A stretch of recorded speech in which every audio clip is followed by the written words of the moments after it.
Can you give us a little, give us an update on where we are in terms of the crackdown, but also the expansion of protests? Yeah, look, I think there's been a renewed escalation in protests across the country, right? In differing ways. If last year, last April, it was encampments in solidarity with Gaza that started at Columbia University, but soon caught on at university campuses across the country and indeed across the world. This year, it hasn't been encampments. There have been various other types of sit-ins, protests, and even a hunger strike now by several students at Yale.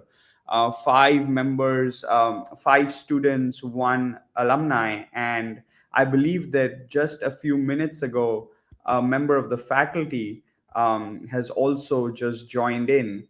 A staff member has joined the hunger strike. So that's happening. That's happening also in some campuses in California. At Columbia University, which was in many ways the epicenter of the encampments last year, or the starting point or the fountainhead of the encampments last year, we were seeing full-fledged repression by the university. And what's troubling is that that's happening in a way with complete disregard to due process.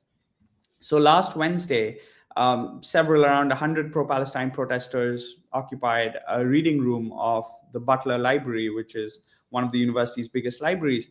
And the university responded like very promptly, very quickly, shut off the exits, didn't allow protesters to leave unless they showed their identification, their ID cards, and then called in the NYPD. But even after that, the way that they've gone about this was that they suspended everyone who was there. The suspensions included suspensions of student journalists who were covering it with their press IDs visible. The suspensions included students who were studying, who had nothing to do with the protest, who even left a few minutes after the protest started. And all of that happened with a guilty until proven innocent manner. Barnard College, which is an affiliate of Columbia University, so it's part of the university, in fact, went so far as to send eviction notices to these suspended students. So guilty until proven innocent and evicted until proven innocent.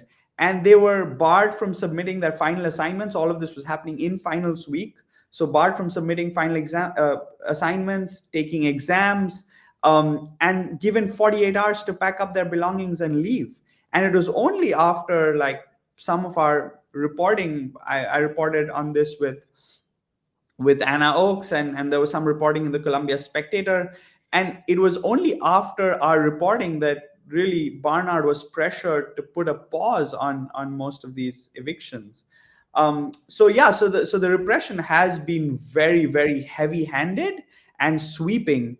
In a way that last year, the fact that the second Gaza Solidarity encampment in Columbia lasted for 12 days now seems unthinkable. Yeah, what has the repression done to the willingness of people to engage? Because it's, I thinking about these students, and some of them are paying what, $80,000 a year for this education. They've been working, since as hard as they could in middle school, to get to where they are, and now they're putting that on the line, and now the hammer is coming down. What is how are they staying resilient in the face of this? Look, one of the things that the Trump administration's crackdown and use of DHS and ICE and the State Department has done is that international students are pretty much out of the picture. Right. Because it's had such a chilling effect on anyone who's not a citizen. Mind you, not even being a permanent resident or a green card holder is enough to protect individuals from ICE detention or being picked up by ICE. For example, Mahmoud Khalil and Mohsen Madawi, two Columbia students who were in custody. I mean, Mahmoud's still in custody. Mohsen was released after court order. They're both permanent residents. So the chilling effect on international students has been huge. Also, the way in which sort of force has been used, right? So in the protest last week, Columbia's campus security department, for the first time in a major way, assaulted protesters like time and time again. There are visuals of a Palestinian student being thrown, like goes flying to the ground. That same Palestinian student was later held down by multiple campus security officials for 4.5 minutes, held down, pinned to the ground while he cried for help. And the university hasn't even announced an investigation into those assaults by their own public safety or campus security officials. So that, of course, has a chilling effect. But what we're seeing time and time again is that these 18, 19, 20, 21-year olds and some older students are still continuing to find ways to protest and register their dissent against the ongoing genocide in Gaza, which hasn't stopped despite a ceasefire being announced shortly after Trump came into office, or in fact the day before it. So I wouldn't say that the chilling effect is so severe that the protests have stopped, but the threats and the intimidation and the assaults of these student protesters are happening at levels that were, at least at Columbia, unprecedented. I know that several campuses across the United States did see student protesters being assaulted even last year.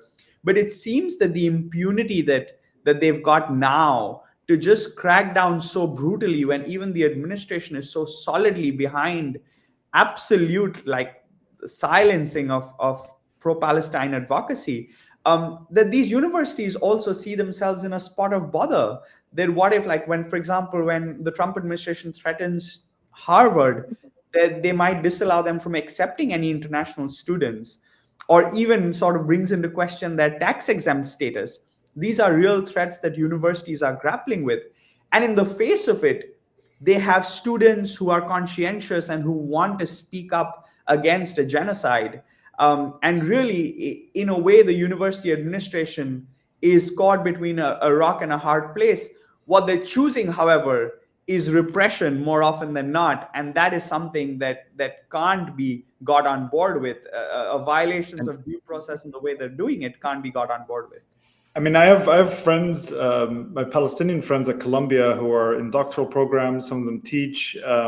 They basically have said that since Mahmoud's arrest, basically there's no Palestinians on campus. Palestinians do not go to Columbia campus, and they don't, because they tell the administration, we do not feel safe here.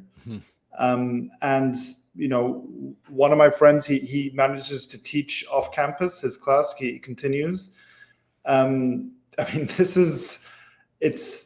it's almost like Israeli policy. You've cleared the campus of Palestinians in a way. It's really quite shocking. And for people who don't know Columbia now, to get in, there's checkpoints everywhere. Right. The campus security officials that Meghnad was just talking about have been given arrest powers by the administration and so forth. And I just wanted to ask Abubaker something regarding this, especially at the height of the campus encampment movement last year, when it resonated across the country and around the world. But still to this day, how were these protests, were they noticed in Gaza? And what was the reaction of people to them on the ground in Gaza?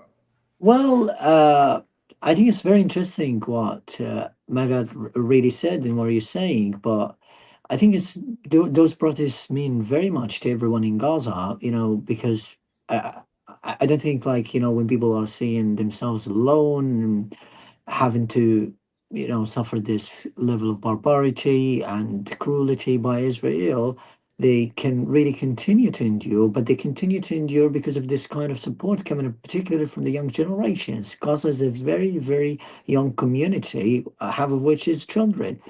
The level of awareness is really huge, particularly among students, and probably you've seen over the past months the evacuation of Gaza students to those universities. The protests really played a huge role in connecting students from Gaza with students abroad, particularly in the US, because the process, I think, they started from there.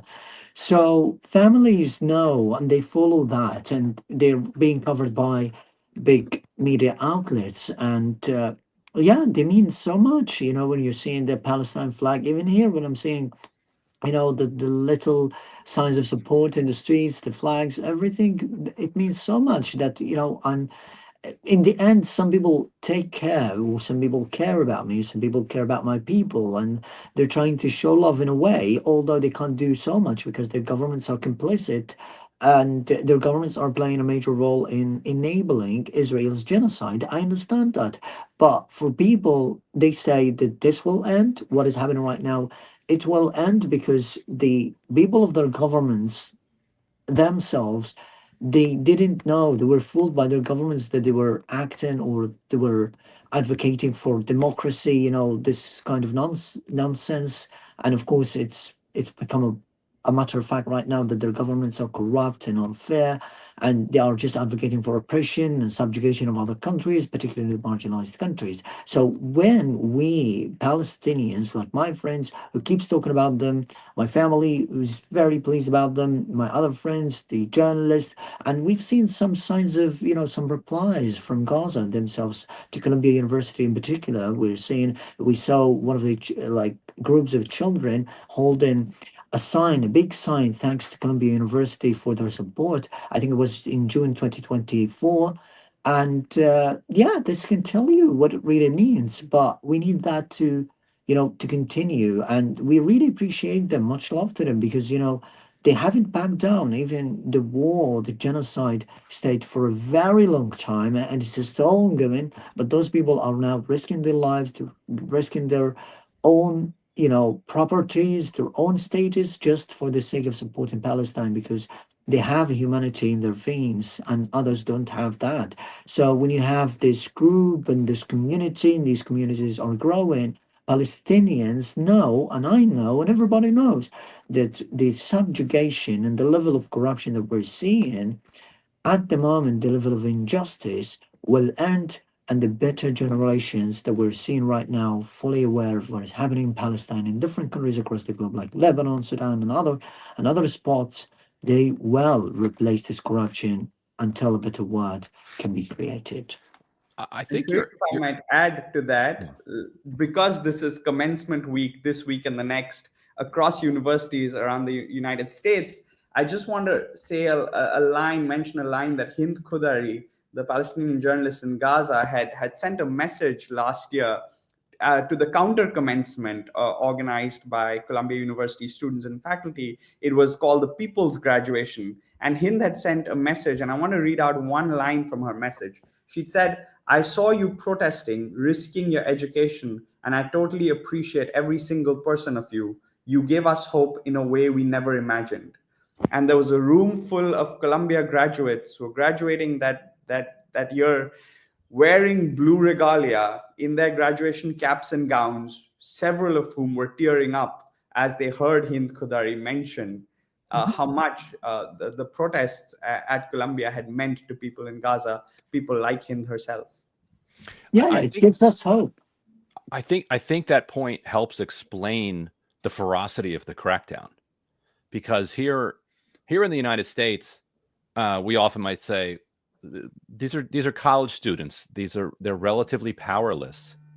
Like, why is the entire world, our entire national security apparatus, our immigration functions, like, why are we gearing all of this power projection onto these students, when from one perspective the threat that they pose to the system is meager relative to the size of the fist that's being brought down upon them. But I think your point, and the one that Hind made, it really answers that riddle, answers that question, that it is the ability of the student protesters to give strength and solidarity to Palestinians in Gaza, to fortify them to continue in the face of this genocide, that makes them such a threat.